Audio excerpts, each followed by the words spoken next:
ప్రధాని మోదీ మహిళా పక్షపాతి అన్నారు కరీంనగర్ ఎంపీ బండి సంజయ్. మహిళలకు 33% రిజర్వేషన్లు అమలు చేస్తున్న ఘనత బీజేపీకే దక్కుతుందన్నారు. కరీంనగర్ జిల్లా కేంద్రంలో బీజేపీ మహిళా శక్తి సమ్మేళనంలో పాల్గొన్నారు. కేసీఆర్ కాంగ్రెస్ పాలన అంటే అవినీతి, అత్యాచారాలు, అరాచకాలే గుర్తుకొస్తాయని తెలిపారు. లోక్సభ ఎన్నికల్లో కాంగ్రెస్ కు ఓటేస్తే భస్మాసుర హస్తమేనన్నారు బండి సంజయ్. ఈ ప్రధానమంత్రి నిర్ణయించేందుకలో వాళ్ళకి ప్రధానమంత్రి అభ్యర్థులు లేనప్పుడు ఓటు ఎట్లేస్తాం? ఇక చైనా ఇక ఇంకో పార్టీ ఉన్నది. ఏ పార్టీ? బీఆర్ఎస్. కేసీఆర్ ప్రధానమంత్రి అవుతాడా? ఈ సంవత్సరం ఒకసారి ఢిల్లీ పోతాడు. ఈరోజు పాకిస్తాన్ వచ్చి చంపుకోపోతాడు, బంగ్లాదేశ్ వచ్చి చంపుకోతాడు, ఇక్కడ చంపుకోతాడు. కేసీఆర్ ఫామ్ హౌస్ లో అంటాడు. ఈడ ఫామ్ హౌస్, ఆడ ఫామ్ హౌస్. కేసీఆర్ పట్టినప్పుడు బయటికి రాడు. ఆ కలుగులో ఎలిక ఉండదు, చూసినావా? ఏం చేస్తుంది అక్క? ఆమె ఎలిక ఏం చేస్తుంది? ఆకలి అయినప్పుడే బయటకు వచ్చి తింటది, పిక్తుంది. కేసీఆర్ సార్ ఎన్నికలప్పుడే బయటకు వస్తాడు, వాళ్ళు పడిపోతాడు. మరి అడిగా లోపల మాత్రం చాలా బిజీ ఉంటాడు ఫామ్ హౌస్ లా. చాలా అంటే ఇక దేశాన్ని మొత్తం ముద్దరిస్తాడు ఆయన. ఇక ఇలా ఆ పార్టీకి కొట్టేస్తామా? కాబట్టి ఎవరు కొట్టాలి? మనం నరేంద్ర మోడీ గారికి కొట్టేయాలి. గుడి లింగాన్ని పెట్టాలి. అవునా కాదా? వాళ్ళు నరేంద్ర మోడీ గారికి ఓటేయడానికి గిన్ని కారణాలు ఉన్నాయి. అవునా కదా?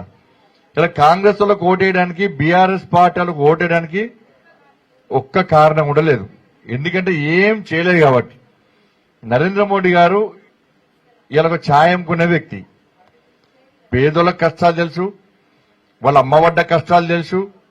ఆయన ముఖ్యమంత్రిగా ఉన్నప్పుడు, ముఖ్యమంత్రి కాకముందు కూడా కింది స్థాయిలో, క్షేత్రస్థాయిలో పర్యటన చేసింది కాబట్టి ఎవరు ఇబ్బందులు ఏందో తెలుసు కాబట్టే ఈ రోజు మహిళల గురించి ఈ స్థాయిలో ఆలోచిస్తున్నారు. రాహుల్ గాంధీకి ఏం తెలుసు? రాహుల్ గాంధీ ఎవరు అంటే ఇందిరాగాంధీ మనవడు, రాజీవ్ గాంధీ కొడుకు. అంతేనే కదా? రాజీవ్ గాంధీ కొడుకు, అంతే కదా? వేరే ఉంది అవునా? అవును కదా? ఇవాళ నరేంద్ర మోడీ వాళ్ళ తాత పేరు చెప్పిండా? వాళ్ళ నాన్న పేరు చెప్పిండా? వాళ్ళ అమ్మ పేరు రాజకీయాలకు వచ్చిండా?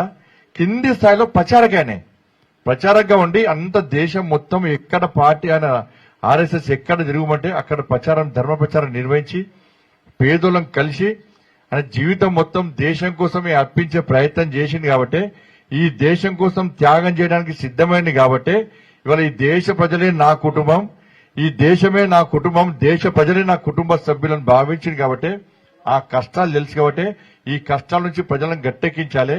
ముఖ్యంగా మహిళలకు ఏ ఇబ్బంది రావద్దు. మహిళలందరూ కూడా అమ్మవారితో సమానం, అమ్మవారి స్వరూపులు కాబట్టి అట్లా కష్టపడి మీ సమస్యల మీద అవగాహన ఉండి మీ సమస్యలను పరిష్కరించడానికి ముందుకొచ్చినటువంటి మహానుభావుడు నరేంద్ర మోడీ గారు. ఇచ్చింది కదా? అంటే ప్రతి ఉదయం లేచిన కాంచెల్లి రాత్రి పడుకునే వరకు కూడా